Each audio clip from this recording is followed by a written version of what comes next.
Motivo de alegria, né, igreja? Estarmos aqui mais uma noite na presença desse Deus maravilhoso que tem nos guardado, nos protegido, tem cuidado de cada detalhe das nossas vidas. Muitas das vezes nós murmuramos, reclamamos, não confiamos e muitas das vezes nós esquecemos de agradecer a esse Deus que tem nos sustentado e nos mantido de pé, né, igreja? Igreja, nós vamos ler a palavra nessa noite no livro de Lucas, capítulo de número 1, versículo 26. Nós vamos ler do 26 ao 37. Amém, igreja? Amém. Deus é maravilhoso. Deus se faz presente nessa casa, igreja. Deus está aqui conosco, nos contemplando, ouvindo as nossas súplicas, as nossas orações, ouvindo os nossos pedidos, o nosso clamor nessa noite. Amém? Amém. Vou iniciar a leitura para ganhar tempo. Já vou avisando a igreja, se passar um pouquinho das 9, vai me perdoando aí. Eu vou deixar o Espírito Santo de Deus me guiar. Deus nessa noite quer falar com o crente aqui. Abre os ouvidos espirituais aí, porque Deus quer falar contigo nessa noite. Deus me enviou aqui para pregar, para falar da sua santa palavra. Tem testemunho também para contar no final. Se passar um pouquinho das 9 aí, vão me perdoando, amém? Amém. Lucas capítulo 1, versículo 26. O tema diz: anúncio do nascimento de Jesus. No 26 vai nos dizer: e no 6º mês foi o anjo Gabriel enviado por Deus a uma cidade da Galileia chamada Nazaré. 27, igreja.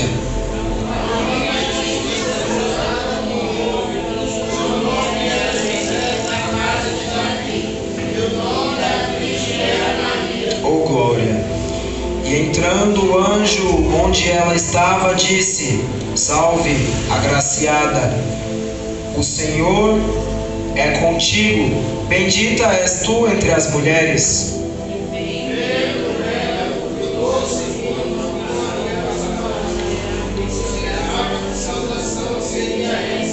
Glória a Deus. Disse-lhe então o anjo: Maria, não temas, porque achaste graça diante de Deus.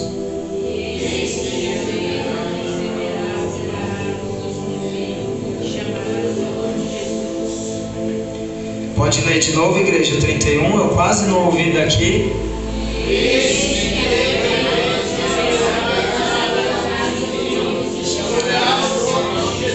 Oh, glória a Deus. Este será grande e será chamado Filho do Altíssimo, e o Senhor Deus lhe dará o trono de Davi, seu pai.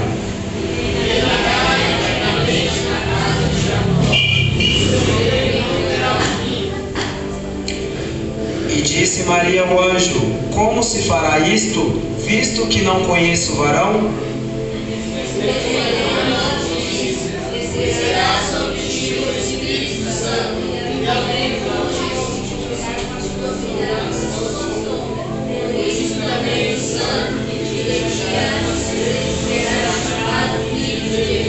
Glória a Deus. E eis que também Israel, tua prima, concebeu um filho em sua velhice, e é este o 6º mês para aquela que era chamada estéril. Para Deus nada é impossível. Amém, igreja. Só até o 37, vamos ler de novo o 37 bem forte. Porque para Deus nada é impossível. Podem se assentar, dando glória ao nome desse Deus maravilhoso e altíssimo. Aqui, igreja, nesta noite, esta palavra vai nos dizer de uma mulher ao qual ainda era virgem, como a palavra nos disse, não conhecia varão, mas um milagre aconteceu na sua vida. Eu gostaria que a igreja focasse no versículo 37, porque foi para isso que Deus me enviou aqui nessa igreja nessa noite. Eu quero que vocês foquem nesse versículo como tema dessa pregação. porque para Deus nada é impossível. Igreja, eu poderia aqui estar falando sobre Jesus, sobre o seu nascimento, sobre os milagres que ele fez, sobre os 33 anos que ele andou na face dessa terra, mas nessa noite eu vim falar para a igreja de um Deus que não existe causa impossível para ele. Eu escolhi esse texto como início dessa pregação. Nós vamos dar alguns passeios aqui pela Bíblia, falando de milagres, falando de provisão, falando de quando o ser humano achou que não tinha jeito, Deus apareceu e disse: para mim nada é impossível. Quando eu estou na causa, para mim tem jeito sim. E é disso que nós vamos falar nessa noite. Amém, igreja? Aqui nós vemos claramente um milagre. Quantos aí fora, quantas religiões aí ovacionam, glorificam o nome da mulher Maria, achando que ela foi a que fez o milagre, achando que ela é a Virgem Maria, que ela é santa. Mas igreja, eu quero te falar uma coisa nessa noite: santo é só Deus. Foi Deus quem fez esse milagre aqui. Foi o Espírito Santo de Deus que foi ao encontro daquela mulher, e ela, sem conceber um varão, sem conhecer varão, ainda virgem, deu à luz a Jesus Cristo, Filho do Deus Todo-Poderoso Altíssimo, Criador dos céus e da terra, o Deus Todo-Poderoso, dono da prata e do ouro. E é esse Deus que quer falar no meu e no teu coração nessa noite. Amém? Igreja, aqui nós vemos um milagre, um dos maiores milagres da Bíblia, um milagre ao qual Deus nos ensina mediante a Bíblia que Ele faz da forma que Ele quer, da maneira que Ele quer. Deus usa quem Ele quer, quando Ele quer, e aqui não foi diferente. A Bíblia nos ensina que as coisas de Deus são loucas para confundir os sábios, que Deus usa os pequenos para enfrentar os grandes, e assim Deus faz da forma que Ele quer, do jeito que Ele quer. Outro milagre muito conhecido da Bíblia está no livro de 2 Reis, no capítulo 5. Nós vamos ver a história de Naamã, um homem que a Bíblia nos relata que era nada mais, nada menos que o líder do exército, chefe do exército sírio, um homem ao qual era um homem ovacionado pelo seu povo, um homem que a Bíblia vai nos dizer que é valoroso na presença do seu Senhor, porque era ele que liderava, que pilotava aquele exército, um exército que naquela época era um exército muito vitorioso. Mas Naamã era um homem que não tinha medo de enfrentar as guerras externas. Eu estou aqui hoje, nessa noite, pregando para pessoas aqui que não tem medo de enfrentar as guerras externas aí de fora. Um povo que está aqui na minha frente, que levanta cedo, enfrenta ônibus, enfrenta trem cheio, vai para as guerras diárias, levanta a cabeça e não tem medo do mundo aí de fora, o mundo exterior. Mas aqui nessa passagem nós vemos um homem que enfrentava uma guerra interna que pouca gente sabia. Eu imagino aqui, com base no que a Bíblia nos ensina, que somente o seu rei sabia daquela situação, a sua esposa, e eu acredito que algumas pessoas mais íntimas, algumas pessoas mais próximas. Mas nós vamos ver um milagre grandioso que Deus fez na vida desse homem, porque como o tema dessa pregação nos relata, porque para Deus nada é impossível.